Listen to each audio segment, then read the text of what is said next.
A is for Alcoholic is a program about recovery. My name is John and I'm an alcoholic. And my name is Jerry and I'm an alcoholic.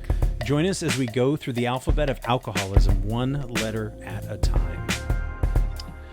Welcome back to A is for Alcoholic.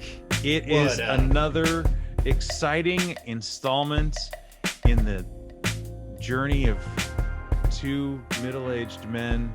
Coming to you live from the sobriety bunker. We got snacks, Red Dead Redemption 2, a treadmill. Yes, it's like a sobriety hype house. It's like a sobriety TikTok hype house, right? Yo, welcome to not drinking anymore, bitch. Let's talk about our feelings. Right. I've been playing Red Dead 2. I started it all over again from the beginning, and I ran on a treadmill the other day for 5 miles.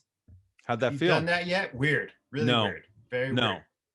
You get off of it and your body still wants to keep propelling itself forward. So your legs, exactly that motion you're doing, my legs are doing that same thing. And I sweated buckets, dude, like just sweating because when I go out into the world and run, it's so dry here in Arizona, it immediately evaporates, A, and B, I have the option to stop running and just put my hands on my hips and do that exhausted kind of, oh man, I'm so tired. My hands are on my hips, like take a break and walk.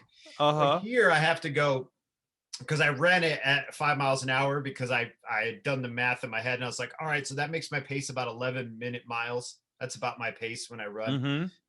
So I'm like, okay, we can do 5 miles in like about an hour or so, and so I had to turn the pace down from 5 miles an hour to like 3 miles an hour. So it's still 3 miles an hour is a brisk walk. So it's none of this hands on hips. I just would go up and down, when I started getting kind of exhausted. Still so it's weird. Minutes. You're constantly in motion. You're not stopping to like take a picture of a cool mountain or be like, yo, that rock is rad and look at it or do whatever it is, yo, is that somebody's underwear in the street, yeah. So it was interesting because you're in constant motion. I burnt way more calories, but I still like being outside. Sure. I felt like I was on the space station. Sure. Like I wanted to be out in the world and breathe in the air and have cars drive by and do you know what I mean? Watch people do construction and pull my little gator up and pull it down. Yeah. I've been running past the same pacifier in the gutter for like the last week. Baby, man, just got excited. Whoa, the pacifier fell out. Or I wonder if the baby threw it out of a car window. That's probably more likely. It's possible. Just jink and then started crying. Yep. Because it was gone. So welcome back, everybody. I do want to say quickly thanks to everyone who's joined us on Patreon. I keep saying this and then we don't do it. So Jerry and we are going to put together a list of movie reviews that we're going to do. And whatever else, that other things come up. If anybody has any suggestions for movie reviews? Dude, all these alcoholic movies are so fucking sad. I can't make fun of any of them because I'm like, dang, I know the pain. But also, I don't know. There's another movie podcast I do every once in a while. Some friends of mine here from Tucson, and that one's like really lighthearted. We just kind of laugh at shit. And then you're like, yo, let's watch fucking Richard Lewis have a mental breakdown. Let's watch Leaving Las Vegas. And I think it's going to be funny. And then I watch Richard Lewis. Yeah. Or even Leaving Las Vegas, which I thought was super cool when I saw it when I was drinking. And now I can't even imagine like that watch that poor guy. The scenes where he's pushing the shopping cart through the liquor store, just throwing all the bottles in and, jiving around. And and I'm like, dang, that's the cool shit. Or when the cop pulls up and he's drinking the vodka bottle, just puts it down. And then pulls it back up when the cop pulls away, and I'm like, "Yeah, that's cool. Man. That's man." Not when he's got the shakes in a shitty motel room, or he has to get up at 3 a.m. to drink vodka so he doesn't die in his sleep. Yeah, dude. Well, I think we found our next movie. We're doing Leaving Las Vegas. Fuck. So might as well. There you go. Thank you to Patreon patrons. You help support the show. We are and so Jerry's given me the finalized drawings. I now have to do the formatting for the book, and then I have to write the book proposal, and then I have to somehow in this day of Corona find someone to publish it for me or just fucking do it myself on Amazon. It's your fucking, it's like your There Will Be Blood. You're like trying to drink the milkshakes. I can't, it's not even a good, it's more like your Kevin Costner Field of Dreams shit you got going here. Your Cibola, your City of Gold. Yeah, it's, but I love our terse conversations via text when it comes to illustration. You're like, it was so, I was trying to watch a movie too, and you're like, is this right? And I'm like, listen, I'm not doing any more revisions. Like, you're on your own, Sean. Like, I don't know what to tell you. That would, but that wasn't like, my I don't question. understand what you mean. Yeah. But I was also like, these are the same. You didn't touch this one. You're like, I only touched the ones you told me to touch. I only did. I didn't fuck with anything else. Plus the earlier ones, I don't know. Anyway. Yeah, there were a couple. It was just funny because I was like, what do you want, John? What do you want? I'm not punching it now. I'm trying to watch Soul with my daughter. Well, that was the thing, is I didn't know. I was like, you don't understand? Why don't you understand? And I'm like, well, it's a fucking text message. That's why. Right. And so inflection of tone and like, I didn't know if it was a question or a statement. And like I said, I was watching Soul. Have you seen that yet? That Pixar movie? You don't really watch. You fuck with Pixar movies? I mean, I think it's pretty good, man. I saw Nemo. I saw Wall-E. This one's full of jazz. It's about jazz music and like, I don't know, it was really good.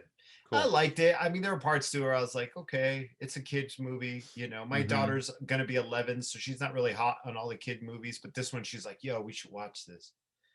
Okay, what does she like? What does an 11-year-old like to watch? Minecraft. Oh, she loves an anime, dude, and it's all anime that makes no sense to me. So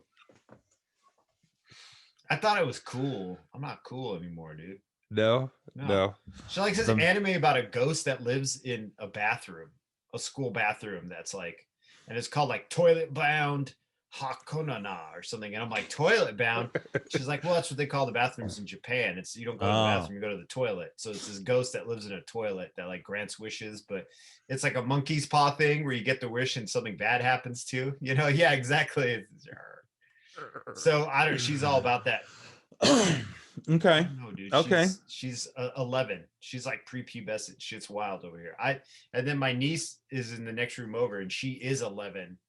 So I'm like with two 11-year-old girls. It's weird shit. Yeah. I clogged the toilet today. You clogged it? Yeah. Apparently. I don't know. My niece came into the living room. We were watching TV and she's like, the toilet's clogged and I didn't do it. And then I was like, I did the math. I had that like Russell Crowe beautiful mind with all the calculations going on. I was like, that was me. So I had to get up and plunge the thing out, like just gross uncle.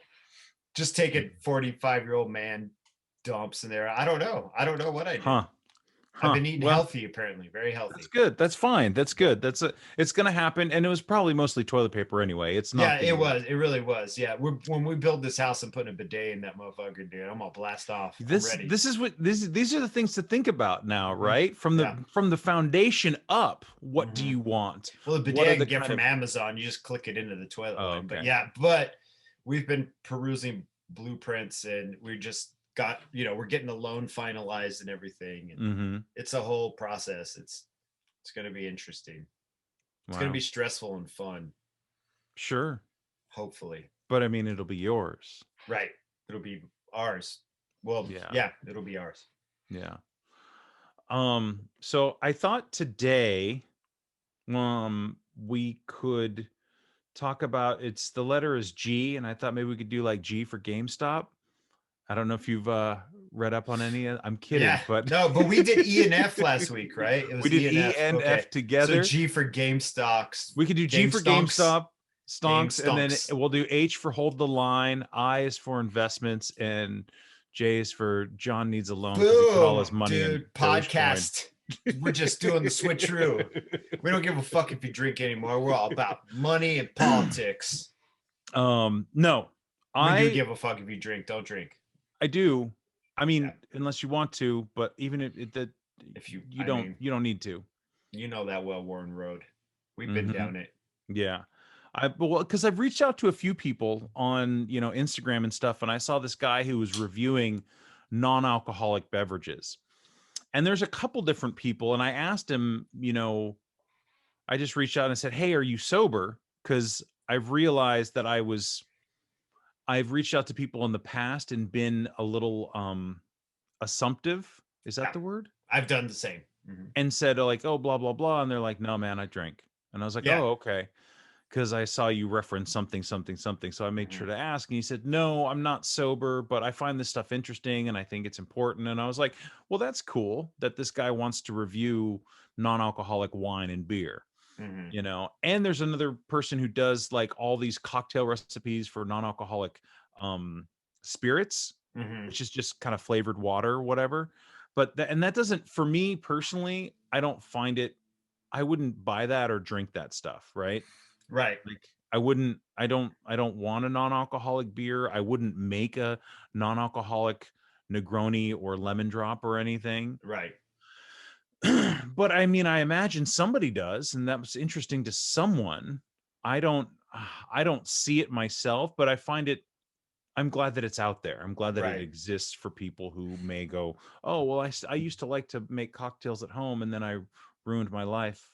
And my I was going to say like an NA fucking drink reviewer that is a recovering alcoholic. You'll get like 4 solid reviews and then they relapse from fucking drinking all this NA booze. So the next 2 is them shady as fuck. And then the last one is just them crying.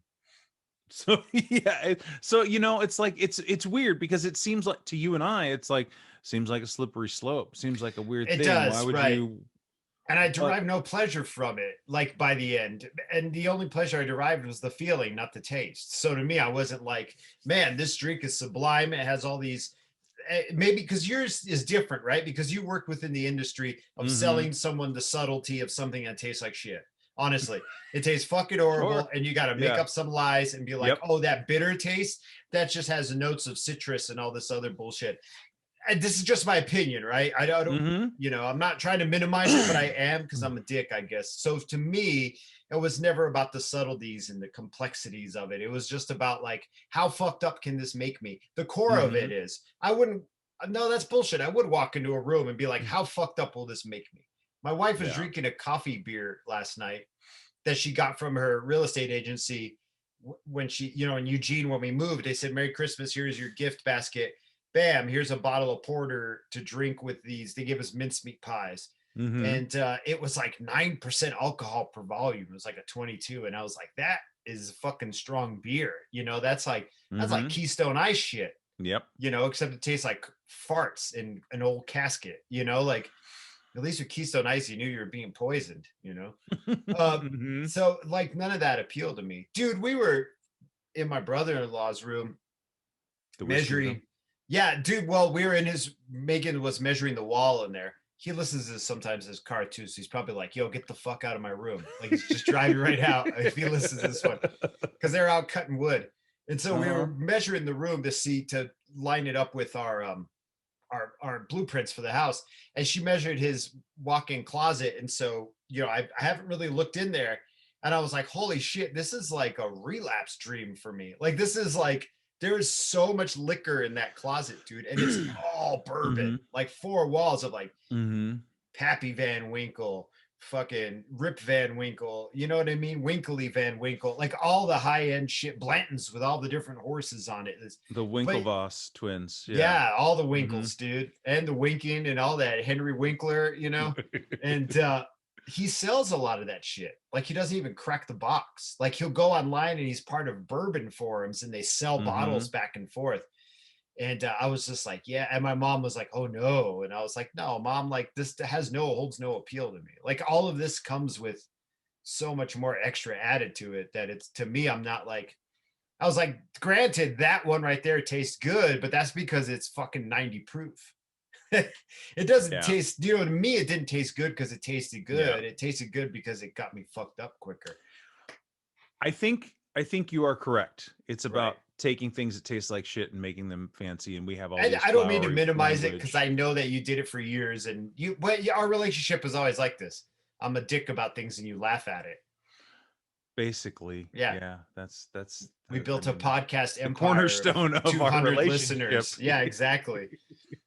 So I mean, there's something to be said. I think there are some people who enjoy the flavor and the taste, obviously, and some people who are able to enjoy and imbibe without destroying their lives. And there's alcoholics out there too, like people who are in active alcoholism who are like, dude, I love the flowery notes of this fucking citron, whatever, you know. Yeah, they're. But I think again, the important thing for me to remember is all of the baggage that comes with those drinks, um all of the pain and the suffering, and as our friend Coda would always want to remind us, we had some good times too, and I don't want to diminish or reduce those good times.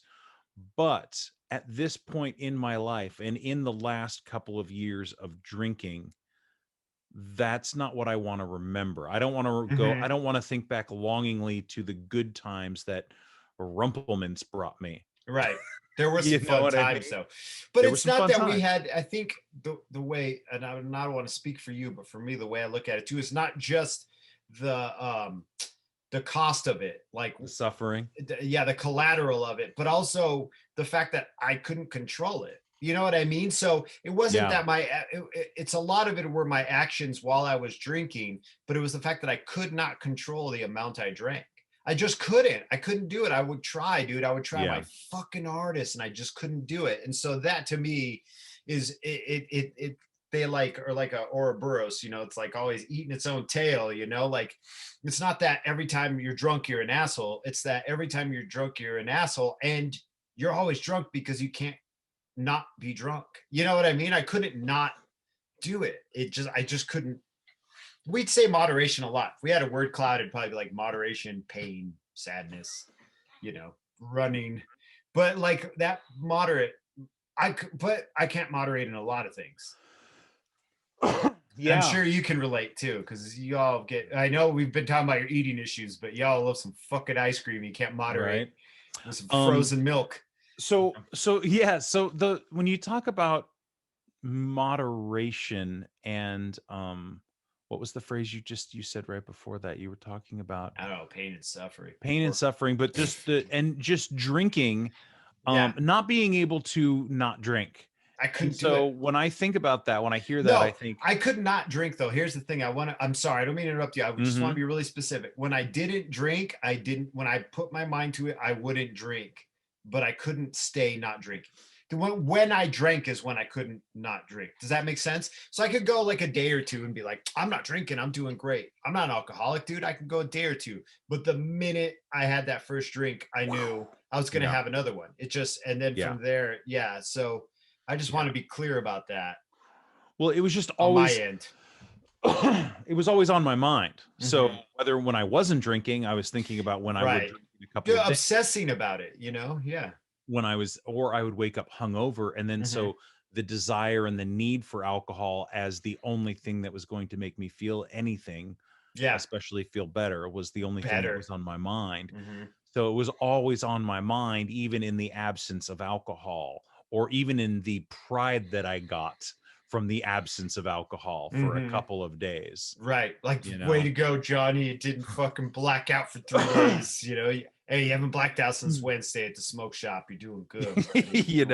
And I spoke to this woman. I had an interview with this woman, and it'll be out later on next month. But she was talking about moderation and how in the first she relapsed, but and she talked about in the first 2 years she was dry and she would go to meetings and she wouldn't she'd look around and be like, I feel so sorry for all these people.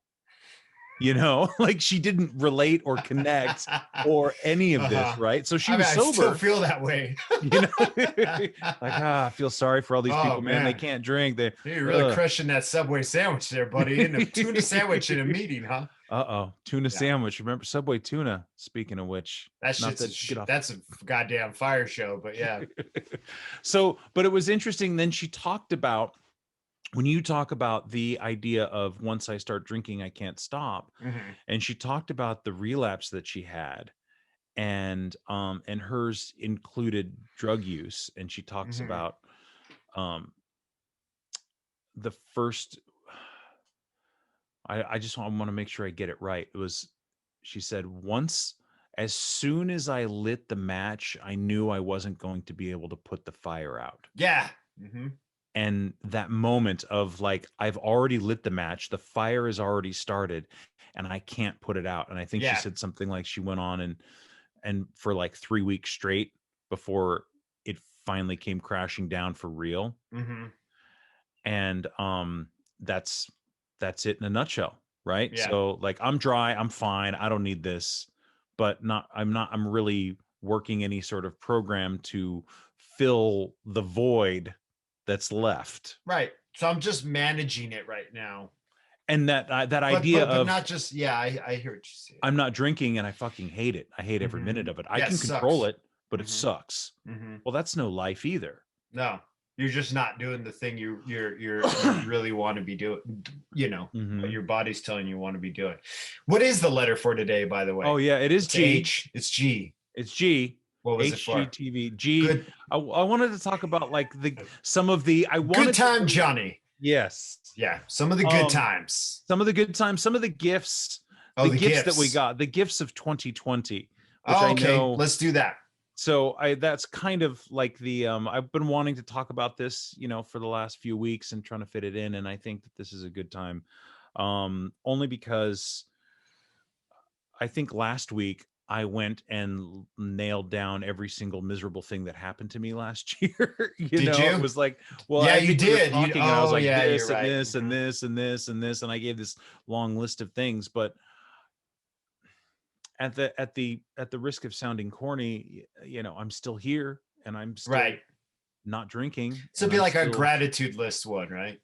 Kind of a gratitude list podcast, maybe though, because gratitude lists are kind of funny too. Did you ever get on one of those text threads with? No, I have not. I've heard about these. So what is? I got on one.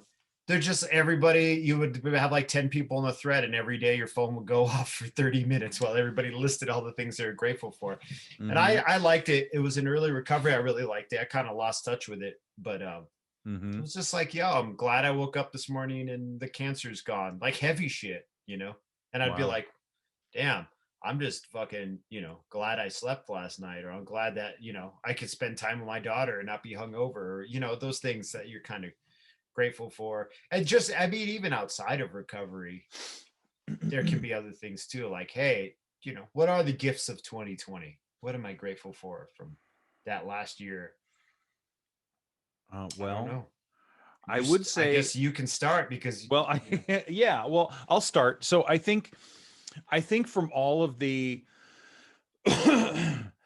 excuse me, so all of the tragedy that happened, and one, I didn't get sick. I was not forced out of my home. I was able to maintain some level of income, albeit very, very small. But the first thing, I think the thing for me to think about is these things, these tragedies that happened, or these moments that were really painful or sad. Because tragedy is a big word, but I'm not here to I'm not here to compare pain, right? That's not helpful. But when I look to like when I lost both jobs, that the one I was about to start and the one that I had in March, and they were both just gone. And I had to then start going around into people that I owed money to and banks and stuff like that. And then there was the whole issue with them, the the Oregon Department of Revenue stealing money out of my account from a debt that I had in 2002. So the thing that I guess my point is, if I don't learn anything from the tragedy, then it's just pointless suffering that I'm doomed to repeat. Right. So in those moments of like, I'm about to have no money, I learned that like, okay, so there are certain things I can do and people I can talk to and calls I can make. And even if those calls required me to be on the fucking phone I was on hold for 5 hours with Citibank one time before I hit him up on Twitter and finally got a hold of somebody.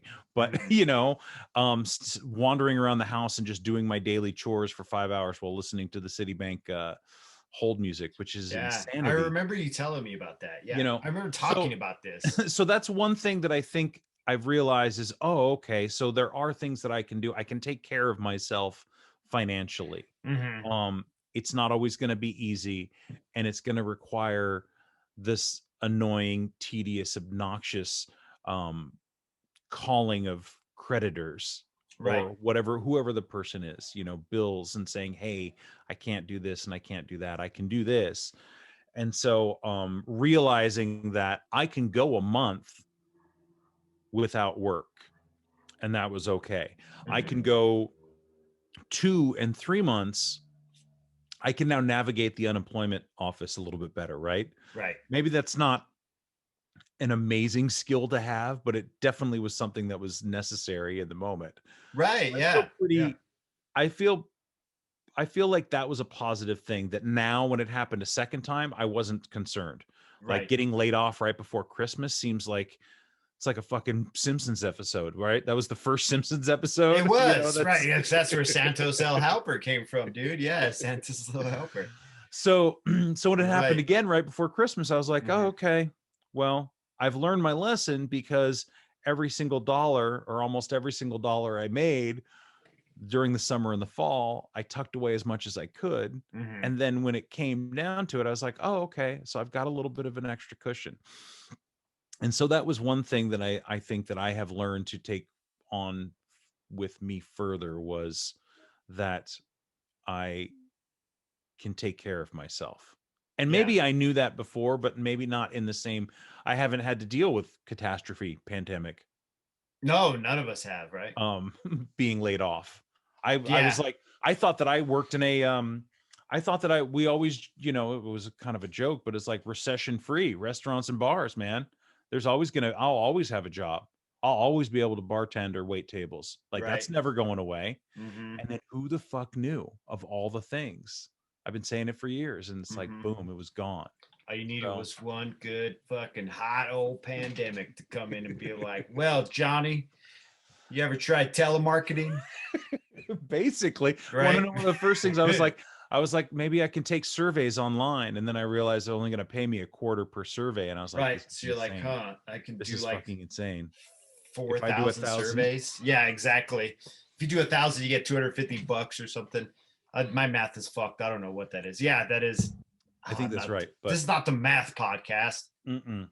So I think that was one of the gifts that I received, that I will take forward, that I look at money differently, and that I look at my time differently. You're more self-sufficient with your money. Yes. Yeah. Yes. Yeah. I think that was probably a big one. And time. I mean, the fact that, like, you know, I look at you and how you felt about how you were spending your time in January or February of last year, to how you feel like you're spending it now. Right. You know, and time is more valuable to me now, right. That I realize what I can do with it. I think you become more appreciative of what you have. I know there's a lot of people who don't go outside, who are locked in their homes. That fucking sucks, you know. And I know that going outside right now too sucks, because it's like 10 below, and you know, the climate's all fucked up, and it's, you know, snowing solid sheets of ice sideways. I get it, but there's something to be said about just appreciating the environment you're in, being just, and not just outside, but that's been helpful for me, is just being able to go outside and run, being, especially now that we're down here, just being able to stand outside without having to put 20 layers on, and just accept the fact that this is it, right? This is the whole thing. Like, is I'm experiencing this thing while it's happening, instead of worrying about what's going to happen or being sad about what happened. You know, I still get sad about what happened though a lot. I still get frustrated with myself, because I'm like, dang, dude, you're 45. You should have figured some shit out as far as your personal life goes. But that, I mean, as far as like dealing with finances and getting a driver's license, I'm like a 45-year-old man who does not have a driver, has never had a driver's license. I'm like, word, that's, and then my brain's like, remember, bourbon was way more important. Like drinking Jim Beam was way more important than figuring out how to pay your taxes, you know? No one taught me, you know? Yeah. No one taught me how to drive. No one taught me how to pay taxes. No one taught me. And you wouldn't have listened if somebody had offered. No, because I want to drink. I want to go party and fucking smoke and look cool and hang out with my friends. Dude, this is boring shit that I don't want to do this boring shit, you know? So now I'm learning all that stuff. So that's my 2020 gift, is that I'm learning how to be a fucking 25-year-old. at 45. Basically, you know, like learning that basic shit, but on top of that, like just appreciating the time I'm in while I'm in it. I'm trying really hard with that. It's hard to do though. It's very difficult, dude, and I haven't figured it out of the way. But when I get it, when it like clicks in for that hum, and I know you get it too because you're always out there in your underwear, like running around Sonoma and shit with a headband on. So you must be in that place. You must click into it and be like, this is it. You know, this is just, I'm just part of this environment. This environment's part of me, and we're all part of this. What is it? Every time they eat a shitload of mushrooms, and you're like, man, we're all one. We're all part of the same thing. But we're all part of the same thing, you know? Yeah. Not to get too deep on that, but I'm trying to figure that out, and I think that's what I'm grateful for, is figuring it out in this moment, being like, oh, I like flow along with everything else around me, even though it is within my nature to like change everything around me to work for me. I'm like actually just working with what's going on around me, you know? That's rad. Yeah. I mean, it makes it a lot easier to get through the day than to absolutely try and control the world.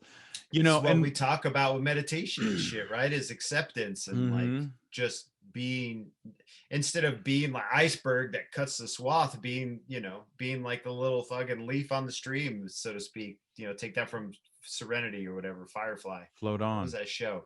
Firefly? Serendipity? No, Firefly. I didn't watch it, but anyway, there's that whole thing from well, and don't even worry about it, baby. It's sci-fi. One of the things that I've appreciated watching about you is your whole perspective and attitude toward your job. Yeah. You know, and I know that we've brought this up before, but I'll go back though. I would go back. Absolutely go back. And I know you will. I know that you would, and you will, and like whatever. And I'll go back different though. Yeah. You'll go back different. And but that there was a time when I would listen to you say, I can't quit my job. I can't. What am I going to do? Just do commission paintings in the garage of people's pets? You're like, that's fucking preposterous. And then that becomes the thing that you do. And it's, at least from my perspective, it's as if you have let go of all of that. I can't, like, I have to cling to this job because it's the only thing that I have. And it was like, you know, and that's until life sidelines me again, and I gotta go sit my fucking ass back in a tattoo shop and listen to a bunch of guys my age say stupid shit all day. And maybe you won't. Maybe you'll find hope not. You know, maybe you'll find a bunch of guys your age who say smart shit. I mean, maybe not. That's what I'd like. But I'd like to listen to younger people say smart shit, to be honest. I'm done with Gen X. I'm done with middle-aged white dudes.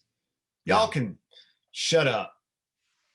I'm a middle-aged white dude. I know this is like my fucking hot take for 31 minutes into the man with podcast. a microphone tells I'm like, yeah, like him to shut up. Yeah, middle-aged white guy tells other middle-aged white guys to shut up. Listen, Gen X, shut up, all right? Yeah. But that's how I felt the shop. I was like, you're all entitled motherfuckers. Like, you're just as bad as me. Like, we all think we deserve shit. Why? Because we can tattoo. Like, this shit is rudimentary, my man. You know, like, come on, man. We're not breaking any new ground here. I don't know. Anyhow, I don't want to get on that. I feel resentful. At the shop, I'm just like, listen, I'm just here to this pay is my rudimentary. I mean, there were aspects to it that were complicated, and I do give respect to the people within the industry that are doing things creatively. Or I'm gonna be like, wow, look, another Japanese back piece. I haven't seen fucking 5 million of those already. What about Ben Affleck's back piece? He's got his fucking Phoenix, his middle-aged white dude Phoenix, where he's like, yo, I rose from the ashes to just go back into the ashes again. Yeah. You get me on tattooing, it like irritates me. Well, okay, so my point was not that you're irritating tattooing, me, but it's just in general. I've been in it for so long. That I think during the pandemic and during 2020, I saw once you got settled into not working, and I'm not saying that didn't have its own struggles and problems and issues, right? Yeah, money, right? Like, it's all a journey for all of us, yeah. But that there was a sense of relief and then acceptance that I saw on your part that I had not seen previously. Right, and it was good to feel that relief and acceptance. And now in my mind, it sits. I'm solving a problem instead of I'm just serving something to someone else. You know, so like to do these paintings, subject matter is dogs, like.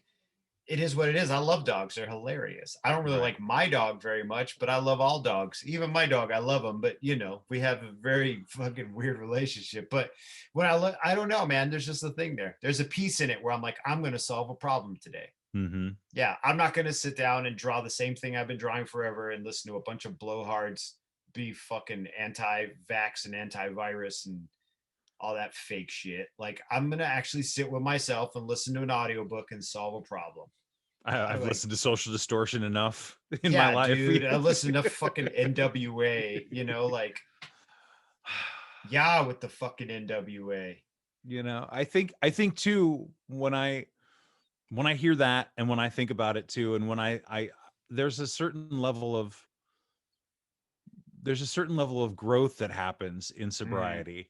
And so you're like, I'm done with all the old shit. It doesn't serve me anymore. I'd rather listen to, you know, you say like a young person say smart things. Like, I'm curious about young people. I've always loved tattooing young people because I'm like, some of them I'm like, oh, you're so stupid. But most of them I'm like, huh, you guys like are figuring some shit out faster than I did. Mm-hmm. Yeah. That too, you know, that it took us, you know, you talk about learning to be 25 at 45 because I spent 20 years stuck in a bottle. Like, that's just, and that wasn't, you know, I don't think that was your fault or that was my fault. I think it was a culmination. Yeah. Like, there's no point in going like, I fucked up. And that's the thing too, is if I sit here and go, oh, I spent all that time stuck in a bottle. I mean, that doesn't, what's the word I'm looking for? That's just part of it. The alcohol is just part of it. It's not the whole thing. It's not like, oh, only the booze ruined my life. Like, no, it was everything, not just the booze. It just happens to be a podcast about us and booze, you know, but there was so much more that I could have done different that had nothing to do with booze or wasn't even related to booze. Or if it were, it was very tenuously, you know. I mean, the emotional problems I had existed before I started drinking and only were exacerbated by the drinking. Drinking did not cause my emotional problems. Drinking didn't cause that heartache or that hole I had in me that I felt that I needed to fill. You know, the drinking just filled it, you know. So and poorly, I don't want at that. Really poorly, right? So it's disingenuous. I feel I don't want to be disingenuous and be like, my only problem was booze. And then once I quit drinking, I figured it out. And now it's all mocktails and dry January from here on out. You know, like that doesn't, I had way more shit going on. Booze was just the immediate problem I solved. And now I'm trying to not solve, but either learn to manage, cope, or live with all the other shit I got going on. You know? Yeah. How was your dry January? This is the last day. It's been pretty fucking good. Yeah. Pretty dry. Right on, man. Yeah, I am constantly grateful that there's like, well, I mean, maybe I'm not constantly grateful, to be honest, that there's growth, right? That I'm learning, that I'm growing. Because sometimes it's hard, dude. Sometimes it's hard. And sometimes it's uncomfortable. And so then you have to learn to get comfortable with being uncomfortable. And I'm like, tired of being fucking uncomfortable. And it's like, I just want to rip out of this, like out of my skin, out of my head, out of the pandemic, out of everything, and just get out of here. And I can't. So it's like, okay, well, you don't, that's not the way it works. You can't just get out of your head. There's no more, you know, there was a way you thought worked for a while, but that's no longer an option. It wasn't effective though, right? It wasn't effective. Yeah, exactly. It wasn't effective. You know, what else? I think in 2020, you know, like I live in a place where wildfires are a problem, and we're moving through that again. Those damn fucking space lasers, dude. Jesus Christ. Damn space lasers, dude. I ain't gonna tell you who's running space lasers. You can just look at our lawmakers. They'll tell you. The lawmakers, the people who are in charge of whether or not you can buy vape products online. They're the ones. You know that they banned all the vape. I can't buy vape shit online anymore. At all? No. UPS won't ship it. They won't ship it to brick and mortar stores either. So this is gonna be some weird shit. I'm like, well, I guess I need to give up nicotine now too. Damn.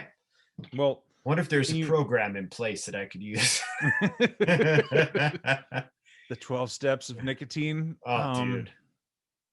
That one's a hard one for me. But yeah, A lot of bubble gum at that meeting. Oh, dude. And then they gotta smell the gum to make sure it doesn't have nicotine in it. Like crack that, right? Crack that chiclet. Crack it.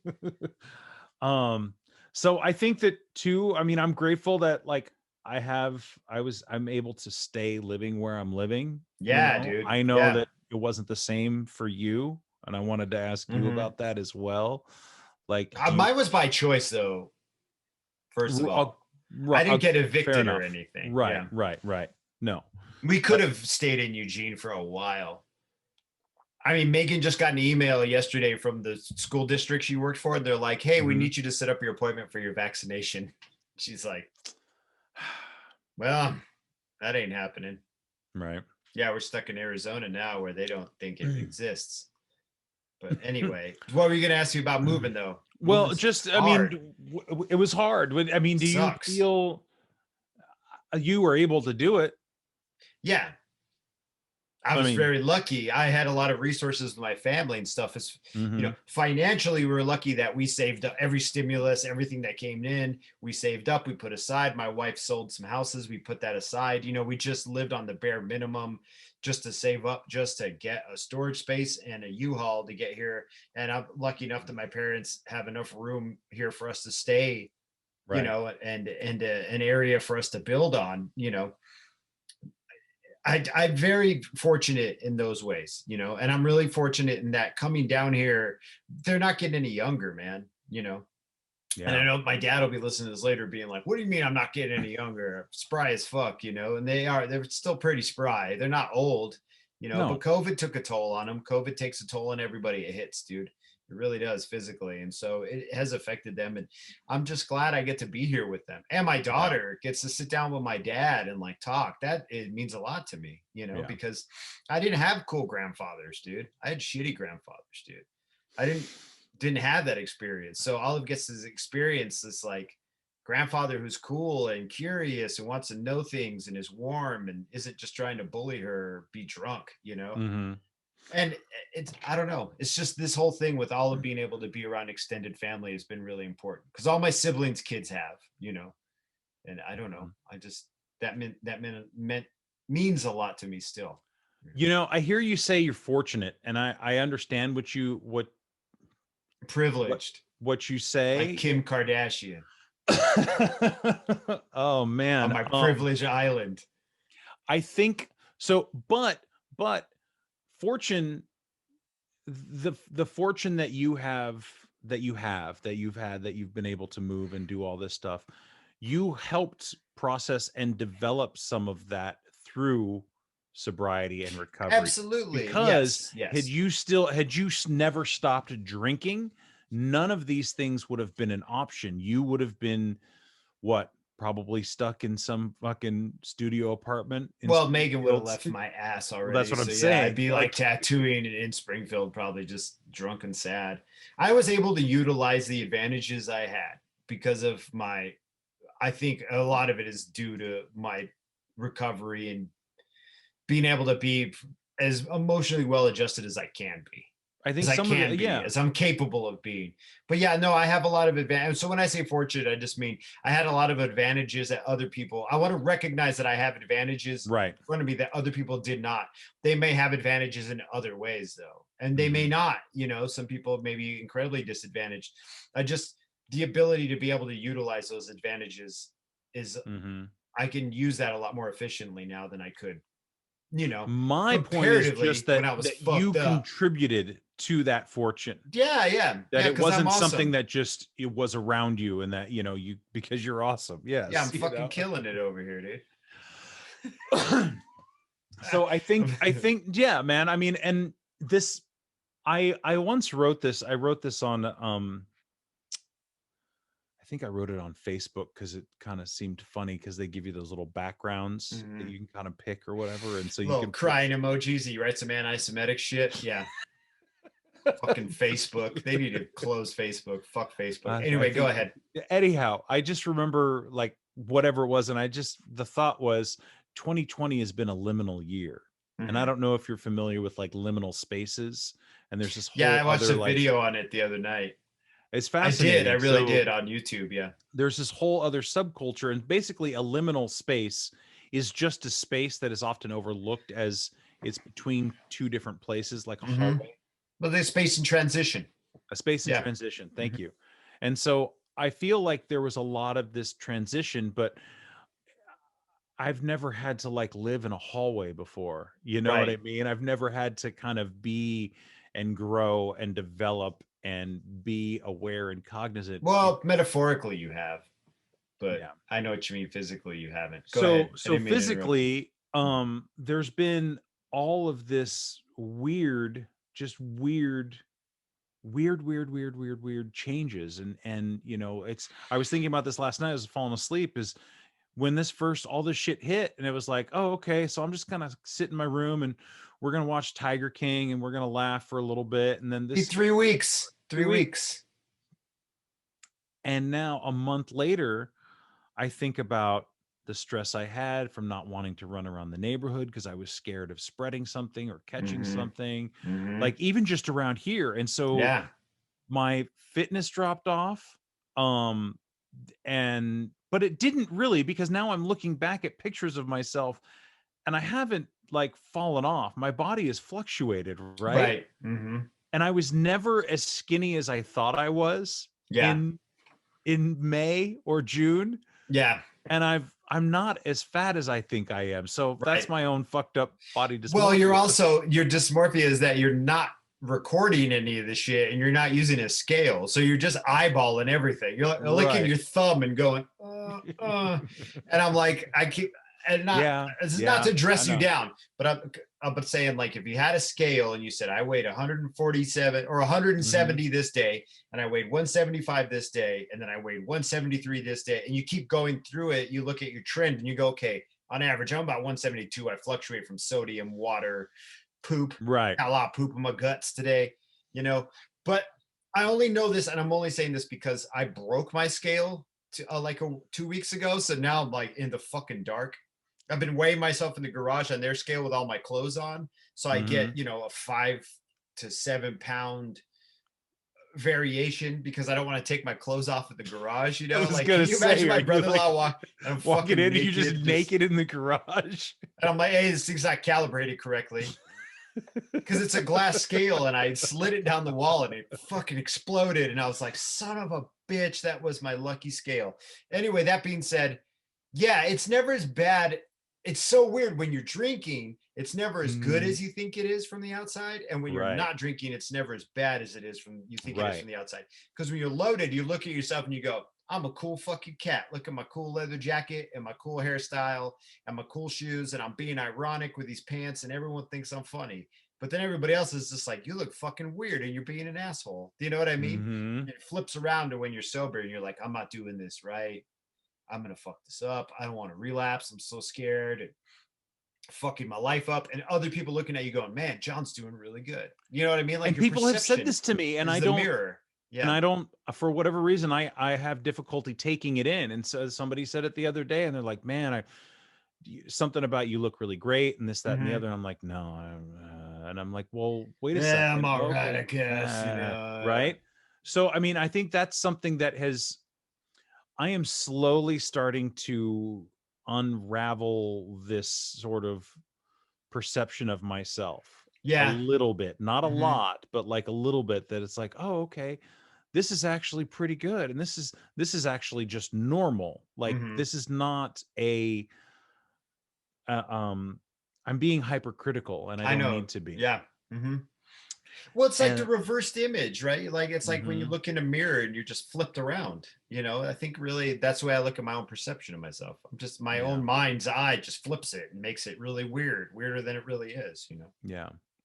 Yeah. So I think that's something that going forward, I can look back on last year and feel, and you're right, I do want to get a scale because I want to be a little more just get one from Amazon. Unless you don't want to go to Bezos, just order from Target. Right. Do what you want to do. I'm just saying, if you want to be more accurate, then you can be like, okay, I didn't really gain fucking 15 pounds. I only gained 5. and my brain is inflating that shit because you know, I don't even have a full-length mirror in this room. I literally do not know what my body looks like sometimes. Like I really don't. Like in the bathroom, there's no full-length mirror that I could go to unless I go into someone's room. So I don't even know what I look like without a shirt on anymore. My old house is full of mirrors. I work out in front of a mirror to make sure that my form is correct, you know? Because that's the way you do it. If you're lifting weights, you do it in front of a mirror to make sure that your posture is correct and your arms are correct, you know? Because you have no mirror, you're just wildly throwing your hips into the motherfucker and hurting yourself. It sounds vain, but I have this image of you, like maybe like your wife's accurate, coming home with like a prospective clients or something sometime in the future, you know, or whatever, or friends are coming over to visit and they pull up to the driveway and the garage door comes up slowly. That's it, baby. You're just naked on the scale, like looking up out the listening to Ministry, vaping. So there's like a vape cloud comes out, you know? And you're just naked on the scale listening to Just One Fix by Ministry. That's what I'm imagining as right fuck. now. Yeah, because that's how it's gonna go. So it's Just gonna go. One Fix, right? Like, what's up, Megan? My flat ass, because it's just once you lose weight, my back It's just turned into my legs. Yeah, but yeah. So it's exactly what's gonna happen. Just One Fix. All sup, babe? Headband. Fuck, I need it now that it's hot here. I'm gonna utilize the headband much more. I think. You're gonna have like a 55-gallon drum of vape juice that you bought off. I'm making myself off the black market. You're making it yourself. I have to start making myself. I think. I don't know. And I'm like, man, I gotta learn syrup math again. And like bubble juice or just something. fucking corn syrup and bubble juice. And crushed up cigarettes. I'm cigarettes, it, dude. Yes. Dude, my future self is rad. I want to give him a high five. Oh, so that was just my image of the garage door coming up. Which is old Jerry would have been just fat rolling around in a kiddie pool with a bottle of whiskey, being like, "Hey, in the front yard, yeah, I'm your biggest failure." Yeah. So I'm slowly starting to creep out of the body dysmorphia. It hasn't left me. It takes time, dude. And especially you were like a big dude, so you're always going to see it. I still refer to myself as a fat guy. I'm like, yo, I'm doing fat guy shit. And my wife's like, you're not fat, dude. You're like average weight now. And I'm like, yeah, right. But my brain is still a fat guy. You know, and I was going to ask you, have you ever heard of this app called Clubhouse? No, is this like where the alt-right get together and fucking cosplay? No. Get some cool tactical gear? No. It's just it's like little rooms where it's just all audio. So you just have conversations and people get together and they have conversations and you can be invited and like party lines, like a telephone party line? Yeah, kind of. Yeah. But you know, they'll have rooms with topics. And I was listening to this one run by these three sisters. And Keola Rains, who was on the show a while back, it was her and her two sisters, and they were talking about, you know, body positivity and what's legit and what's not, and you know, different things, and you know, the body mass index and how that was originally invented by white men for white men, and you know, people are different, and so I have my own. And I didn't say anything. I didn't share anything. I really just wanted to listen because I don't think it was for me, but she invited me to, you know, to sit in and listen. And, you know, I really do feel like there is, if you're being honest with yourself about your diet and your exercise, there can be any number of body types that are still healthy, you know, right? Yeah. Out there. And it's hard for me to see that and feel like that is true when I have been so locked into what my body is not supposed to look like and what I think it's supposed to look like. Like, I feel like I'm supposed to be 170 pounds and lean and running and like this. And so that's gotten caught in my head. And it's like, as I've begun lifting weights and I've gotten a little bit of core strength, and even my legs I feel like they've gotten stronger, right? I can tell by how far and fast I can run. Right. Like, I'm getting a little bit bigger in ways that I wasn't before. And it was just that. So my whole point is, it's an interesting app. It's pretty cool. Maybe I'll invite you. You should check it out. I mean, I can, not maybe, but what's it called? Toll House? no, those are cookies, Jerry. Those are cookies. Wait, what is it called? Howdy Neighbor? Clubhouse. Okay. Toll House. Toll House. Like Howdy Neighbor or some shit. And I'm like, no, Howdy Neighbor. That's I'm like, the wait, Flanders app. Yeah. But that way you can find a guy within like 8 blocks will suck your dick. Howdy Neighbor. Howdy Neighbor. I'm like, yo, I gotta get this Howdy Neighbor.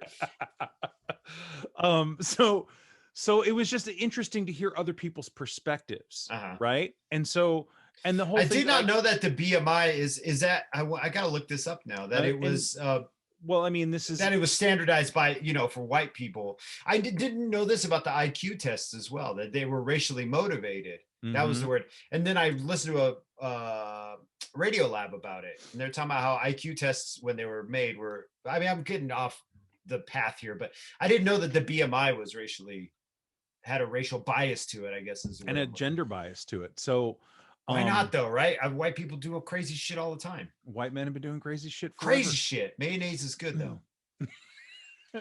So it was interesting to just sit for an hour and listen to and it was predominantly Black women, but there were other people in there too that were talking. But it gives you an insight that you're not part of. So yeah, I imagine it'd be really interesting. And it was also like, oh, okay. Because I'm so critical of myself, so critical. And I was like, okay, so there's all kinds of stuff going on here. And it's so easy to be judgmental of other people. And it's so easy to say like, hey man, I don't know, that's not right. And it's like, well, how the fuck do I know? Where did I go to school?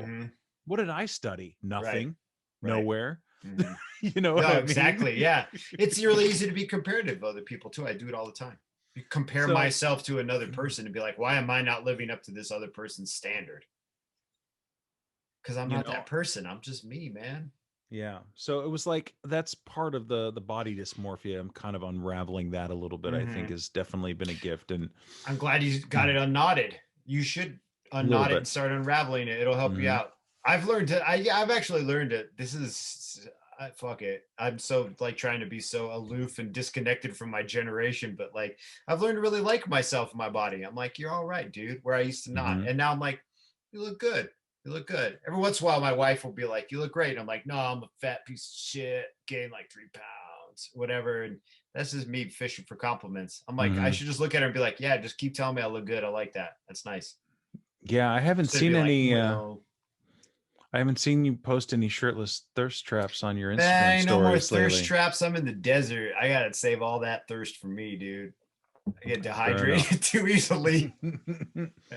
Right? I mean, there was a whole fucking like every fucking video on Instagram was me with no shirt on because it all started from a joke because I would post pictures of myself with no shirt because I was working out. I'm like, yo, I have a muscle here I've never had before. I look good.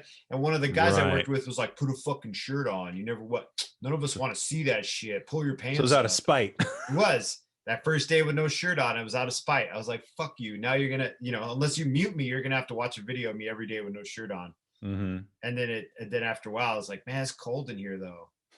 Like every time I do this video, I have to take my shirt off and be like, it's fucking cold though. Like, yeah. So body dysmorphia is a very real thing, and it fucks a lot of people up. And it runs with alcoholism. Don't get us mistaken. No. Love your body. Seriously, and that's another thing I think about is like, okay, the strength and the resiliency and the durability of this body is pretty fucking amazing, and I think about it when I go running and I'm like, oh, that pain in my ankle, and I'm like, that's okay. And I look at my ankles and the left one's a little bit swollen, and I'm like, the swelling is there to protect that's part of what inflammation is, like swelling. It makes a cushion around the part that's injured. That's part of the healing process. Now, I'm not saying that you should run another fucking 5 miles on a busted ankle, but no, don't do that. I mean, you can if you needed to, right? Yeah. That's part of the whole thing. So that's been a big thing for me in the last year is getting used to that and not being so, because I was obsessed that if I didn't go run my 3 or 4 miles every single day, that I was a fat piece of shit. Right. And so it then I wasn't even couldn't. motivated by the pleasure of the thing. It was No. motivated by, Right? yeah, that Fear. sucks, dude. Right. But I have those days though where I'm like, if I don't go lift right now, I'm going to look like shit. But usually I try to motivate myself. Like being out there running makes me feel good. Lifting weights after I'm done with that struggle, I feel stronger. Like I have to go through this burden to feel stronger, not look stronger, to feel stronger, you know? That's why this little, 3-year-old Fitbit thing, I love it, right? Like I bought another Fitbit, the newer version, I hated it. I returned it. And then my mom gave me another version of the newer one. I didn't like it. I couldn't see it. So I'm still working with like a 3-year-old Fitbit, but I love it because it tells you my heart rate. So now my goal is not just eating calories to lose weight, but it's to keep my resting heart rate down. Like if I can keep my resting heart rate at 59, which is really good for a guy my age, you know what I mean? Then I'm doing all right. And I do that through cardio. Do you know what I mean? And through like, lifting weights and just moving my body and using my body for what it's for. So now the goal is to just keep my heart rate down. Right. Yeah, I don't know about my cholesterol though. It's probably fucking best, dude. I love carne asada and French fries and shit. So I mean, and I don't think there's anything wrong with carne asada. I mean, unless it's like every day, all the time. Every day, dude. Just midnight snack. I'm just up at 4 a.m, just with a big tub. It's a tub of carne asada and a fucking wooden spoon. Listening to ministry. Jesus built my hot rod. Yeah, dude. Oh yeah, Gibby, butthole surfers over here. Joe Valentino once put on Twitter, this is like years ago, he's like, I'm going to open up a hot dog cart called Jesus Built My Hot Dog. And I thought it was the funniest thing. And I thought it was real. And I was like, that's amazing, Joe. Are you really going to do that? Like, are there enough ministry fans from the mid 90s who are going to know about your, and he's like, I'm just kidding, dude. No, they burn it down here in Tucson, dude. But yeah, I think too, I mean, obviously health is something that I've been gifted with that I have not been. You run way more than I do, dude. You're like, you run shit. You're like, I ran 10 miles. I'm like, you're fucking broken. What's wrong with you? Like, I do 5, and I know the way our runs work too, is when I say I run 5 miles, I don't run the entire 5 miles. I run maybe 2.5 of that. You know what I mean? The other 2.5 are spent at a really light jog or walking with my hands on my hips, being like, fuck, But yeah, a lot of people think, oh, you're going to go run. You're going to run the 5 miles straight. And I'm like, no, dude, I'm going to run 2.5 of that straight and probably walk, find my pace and go through that. But that being said, like, yeah, you go for it. You really do. You do way more in a different way than I do. Your approach to running is different. We're the inverse. My approach, I lift more weights than I run. Yeah. But I mean, and just health as far as like not being sick and not catching coronavirus. Yeah, not catching COVID, right? Don't get that shit. I mean, we're almost there. We got just a few months, dude. And hopefully. Right. So. You can't be sure about anything because I'm gonna say garbage ex-president. Fuck him. And now the new guy, I mean, the new guy's doing a bunch of this is our fucking political shit. But the new guy, I don't trust him either. I don't trust anybody who wants power. I'm like, what's your deal? Who are you going to drone to death, huh? Right. Exactly.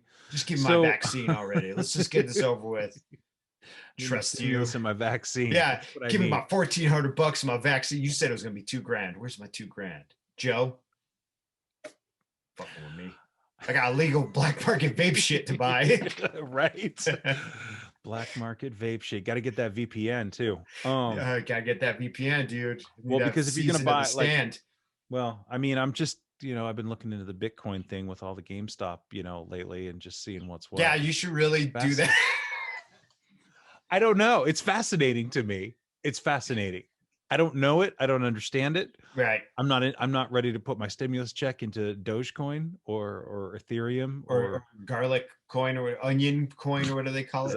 I don't know. I don't know, dude. Reddit's weird. Everything's weird. My dad's like, "What's Reddit?" I'm like, oh, "Okay, it's an aggregator." Let me.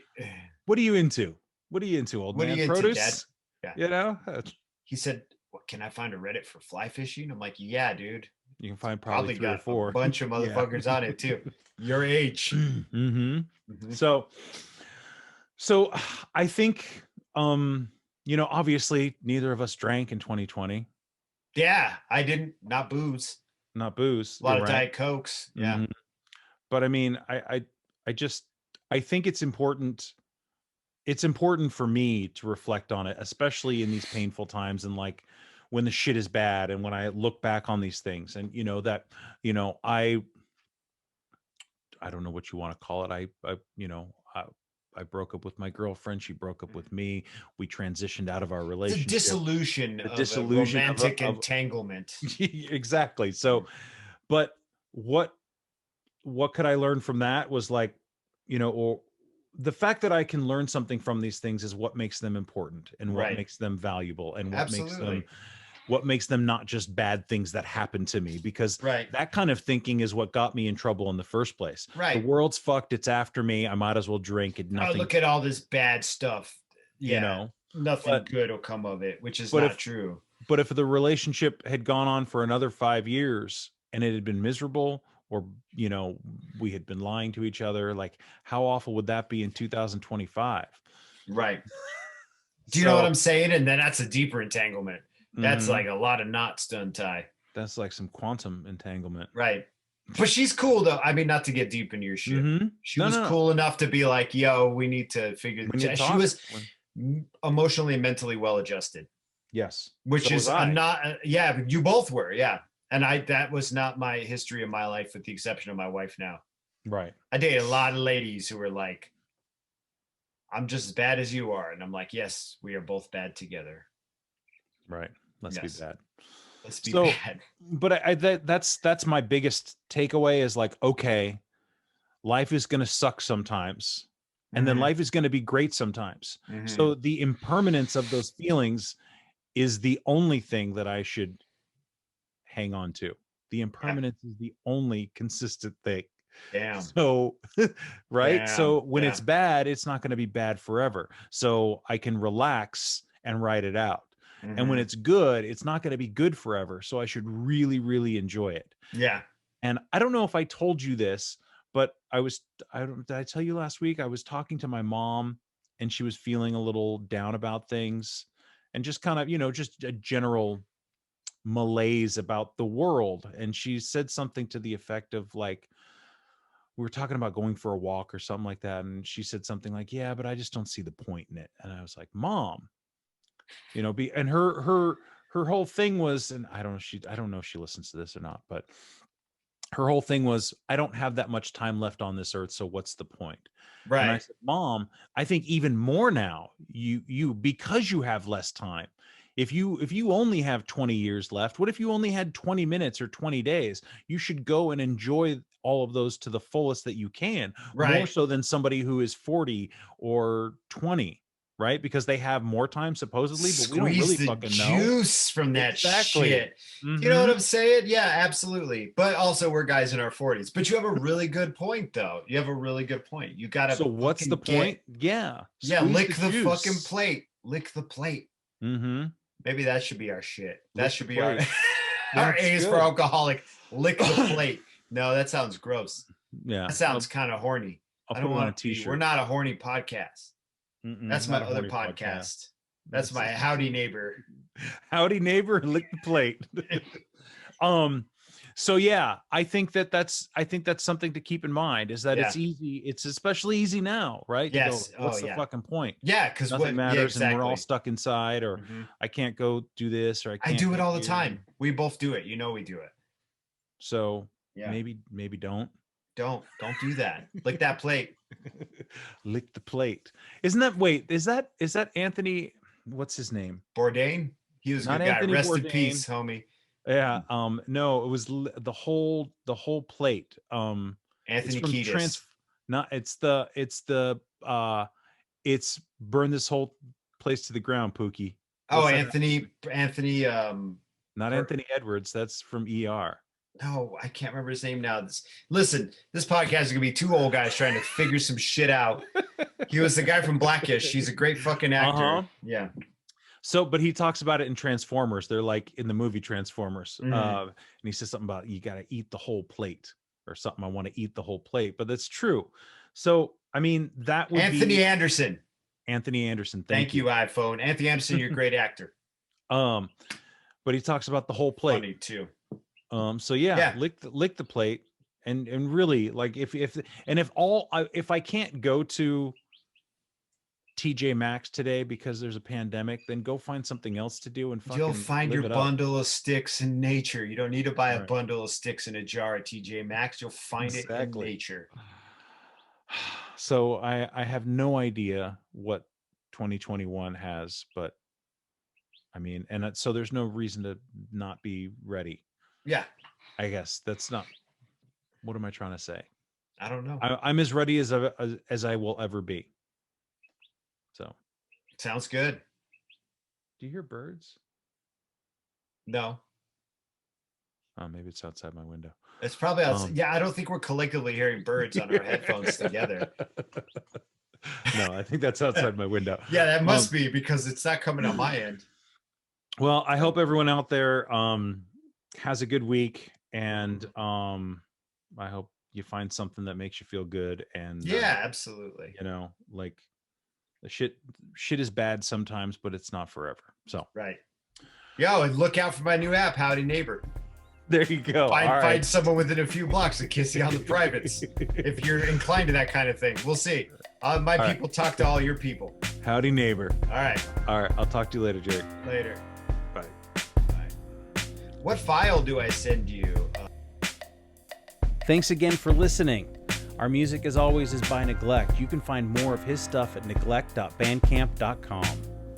And you can find us on all social media platforms that matter: Instagram, Facebook, and Twitter.